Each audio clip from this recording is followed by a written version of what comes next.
Okay, how's it going? We are reviewing Predator, Killer of Killers, the new animated movie that just came out this weekend from director Dan Trachtenberg, who also did Prey on Hulu, as well as this, and who will be doing Predator Badlands later this year, I think August or in the fall.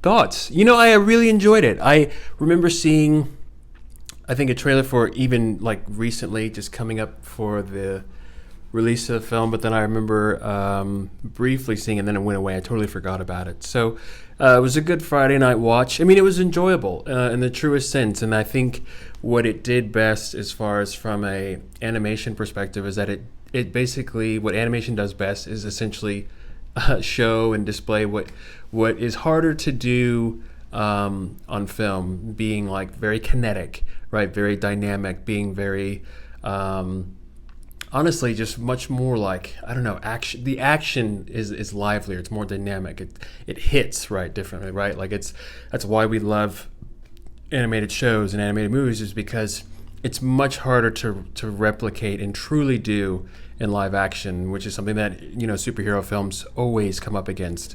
Living up to that sort of idealized sense of just movement and something being a little bit above normal, so almost superhuman for what it does, and it really builds in this world of for the lore of exploring the Predator world and franchise that has been going on over these last handful of years. And Prey, in a way, makes it very more rooted, right? I think the whole object of these series is almost to sort of bring the exposing the lore without hopefully diluting the product. And some of the movies and some of the criticism is like, are we nerfing the Predator, the Yakta, in order for people to do this? But I mean, even if Arnold, being as big as he was, against a much taller but skinnier Predator,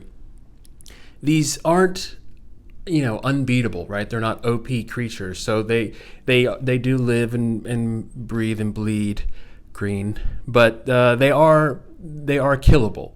But they are a race of really good killers. So that is always a thing. It's like, okay, and this series specifically did a much better job, I think, in relation to like the first movies, the first original Predator, being that it's taking killers, experienced killers, trained killers, not the average people, or not people who, even to Prey, it's like, she hunts occasionally, but like going against a trained killer is a different story.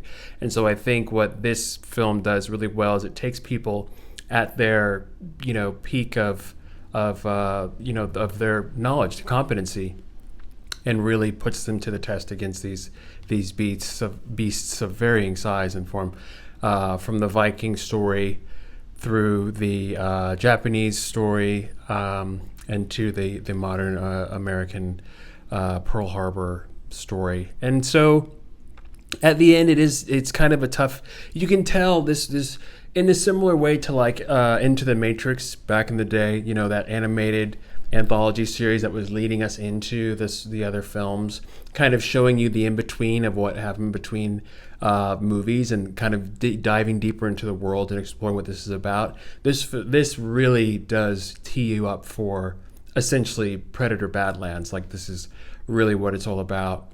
Even like sort of the boss level at the end was like a teaser when they show the main, the Predator, the King, huge, in a way where it's like that would be tricky and almost exclusively CGI in a live action. So it was a good way to do this, where everything is in its own realm, and you're really getting a sense of it. And it wasn't, there were times where I was kind of like, gosh, that was, I mean, how good are the Predators if, like, damn, do they just keep getting bested every time? Like, it is interesting to think about how we would have, over the centuries, interacted with these beasts when they come here, and who gets to survive. But then when you survive, you're obviously I guess the whole occurrence is being watched by somebody else, which is new in the sense of like, when they send these predators, they keep coming to Earth. And then it's like, so where are the scouts who come, and then how do they know who killed so it's like there's always this watcher in the sky element of like, let's find the best ones to kill and find and bring them back and see if they can best, they bested one of us, let's see if they can best us as a race type of thing. So it was interesting in the end, even with all the language barriers. I mean, the story itself spans about 300-400 years as far as people being on ice, and between the Nordic woman through the Nordic woman and then to the Japanese story, which was really compelling because there were no words spoken. That was really good. Another instance of like how you use action and story without dialogue. That was perfect. Brilliant storytelling there. The deaths in these are really like on point. It's gruesome. The fight scenes are really tight. I love the choreography. Just in another way that's so fluid in a sense in animation that you can't really do in live action. And it, like I said, it leads up to, it's an open-ended type of situation going into, I would assume, for Predator Badlands. The final one with the aviator is the most sort of feel-goody. Like they really had to insert, I think, some levity and a light-hearted kind of touch with this. And then when all three of them sort of at the end, there's this interesting, they play with a juxtaposition of story beats, but then it's an interesting sort of open-ended, all right, let's go and let's really see what's up here. So, yeah, it's a fun ride. I mean, if it's something you're interested in, if it was on your radar, it wasn't on mine, but I was pleasantly, I was along for the ride. It's enjoyable. I think it does exactly what it needs to as far as allowing for more exploration of lore and filling in some gaps between either movies or just questions about, how this process happens and how the Predators movie with Adrian Brody kind of comes about and how they assemble these people.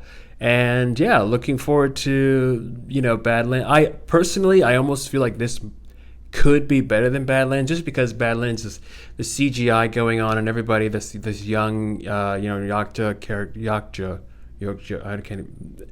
younger Predator character has already received a lot of flack, but it'll be interesting to see this. And then in relation to that, the Warrior King there seems much less